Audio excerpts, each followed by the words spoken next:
जब कुछ ना कर पाओ तो सब्र करना।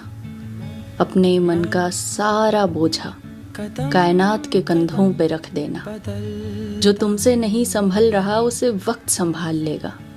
तुम अपना ध्यान रखना, तुम्हारे जख्मों का ध्यान वक्त रख लेगा। जब कुछ ना कर पाओ तो इंतज़ार करना। जो तुम्हारा है वो तुम तक पहुंचने का रास्ता ढूंढ रहा होगा। जो तुमसे खो गया तुम उसका केवल रास्ता होगे। शायद वो कहीं और जा रहा होगा।